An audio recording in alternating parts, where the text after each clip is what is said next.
Assalamualaikum warahmatullahi wabarakatuh. Perkenalkan, nama saya Zaim Hanif Al-Fatoni.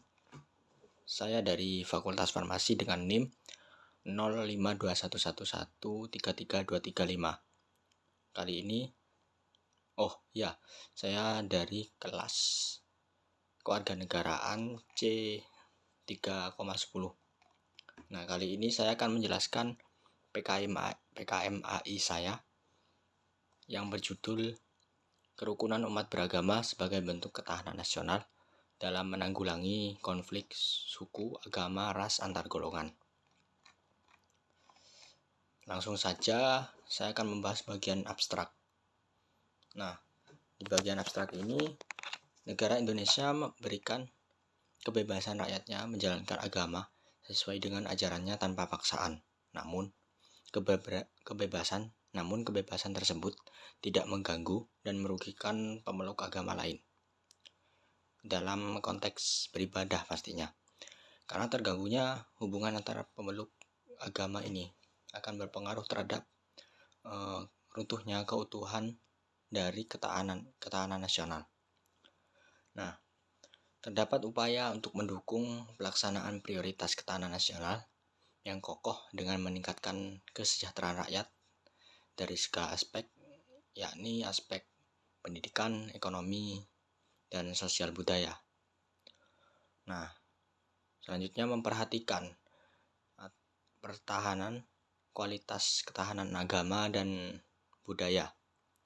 Nah, di sini agama berperan utama dalam membangun pertahanan negara yang kokoh, terutama sebagai spiritual, moral, dan etika.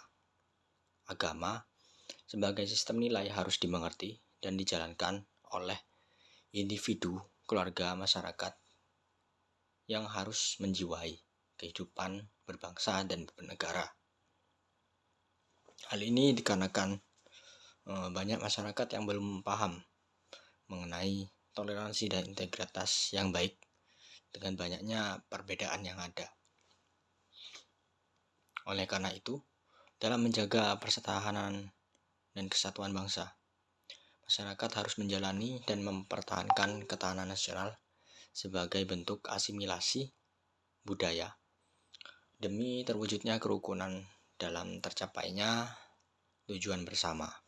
Tujuan bersama ini yakni masyarakat yang adil, makmur, dan sejahtera sebagai bentuk dari pencegahan konflik suku, agama, dan ras.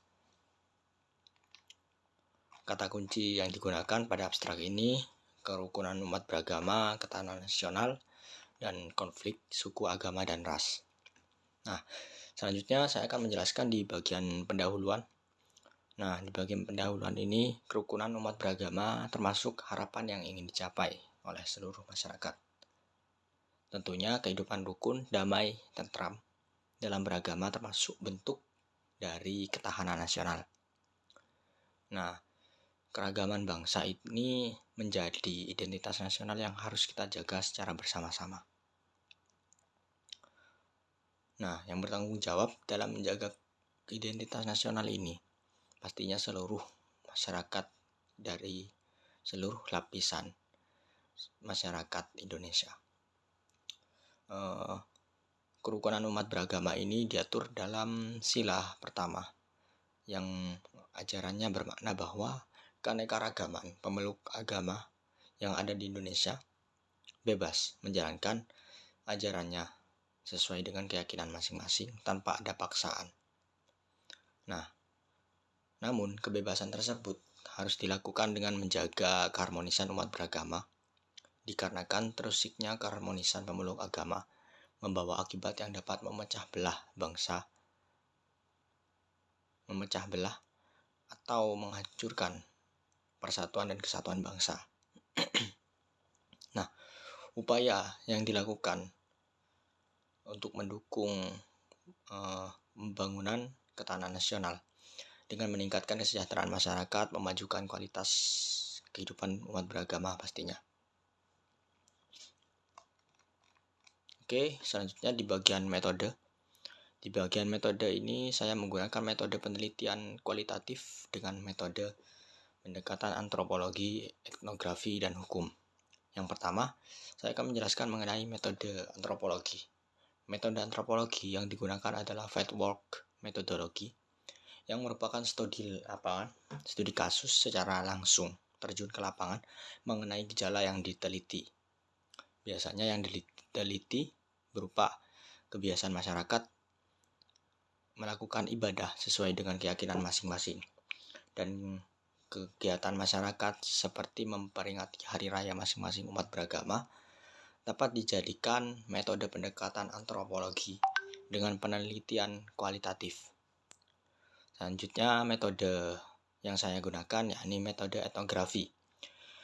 Metode ini mengacu pada etnografi baru yang menganggap peristiwa sebagai bentuk sosial dan budaya masyarakat yang ada dalam susunan pikiran, untuk kemudian digali agar keluar dari pikiran objek penelitian.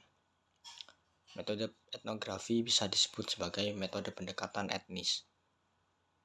Biasanya berupa adat istiadat beberapa suku di Indonesia, seperti adat istiadat suku Jawa dalam memperingati hari lahirnya Nabi Muhammad. Nah, selanjutnya metode yang saya gunakan yakni metode penelitian pendekatan ilmu hukum, yang merupakan metode non-doktrinal. Non-doktrinal ini lebih fokus pada keadaan komunitas aboge yang berpengaruh dalam kehidupan komunitas aboge, yang mendapatkan gambaran mengenai asal-usul kehidupan kearifan lokal yang masih terpelihara, termasuk pemanfaatan dan pelestarian situs-situs peninggalan agama pada masa lalu. Seperti contoh adanya pemuka agama dari organisasi Islam dengan pemeluk mayoritas Islam. Dan contoh lain seperti peninggalan agama seperti peninggalan batu nisan. Nah, selanjutnya penelitian yang saya gunakan yang terakhir mengenai pendekatan fenomenologi. Riset dengan pendekatan fenomenologi berusaha untuk mengerti makna dari berbagai peristiwa dan interaksi manusia dalam situasi khusus. Nah, di sini diambil beberapa data penting berupa tingkah laku manusia, peristiwa manusia, peristiwa dan aktivitas manusia, dokumentasi, arsip, dan benda-benda peninggalan lainnya.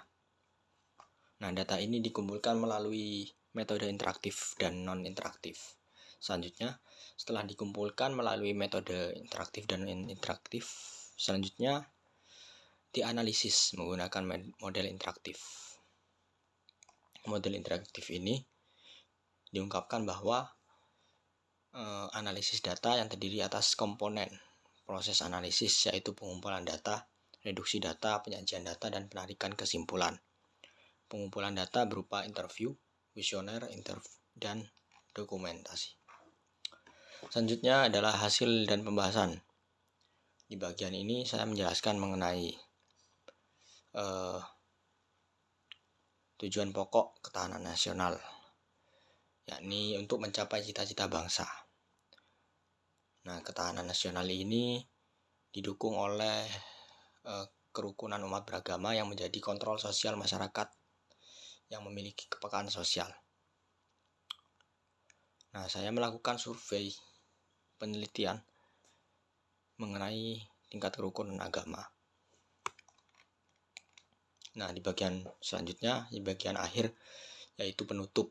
Penutup ini berisi kesimpulan yang saya buat. Dengan melalui kerukunan umat beragama dapat mengurangi bahkan mengatasi konflik suku, agama, dan ras yang terjadi di masyarakat. Nah, masyarakat di sini wajib mengikrarkan satu tujuan demi terwujudnya ketahanan nasional. Bentuk ikrar ini harus dijalankan dengan sebaik mungkin supaya menguatnya ketahanan nasional dan pertahanan nasional dapat segera diwujudkan dan dapat segera diterapkan di kehidupan masyarakat. Mungkin cukup sekian penjelasan dari PKMAI saya. Kurang lebihnya mohon maaf dan terima kasih. Wassalamualaikum warahmatullahi wabarakatuh.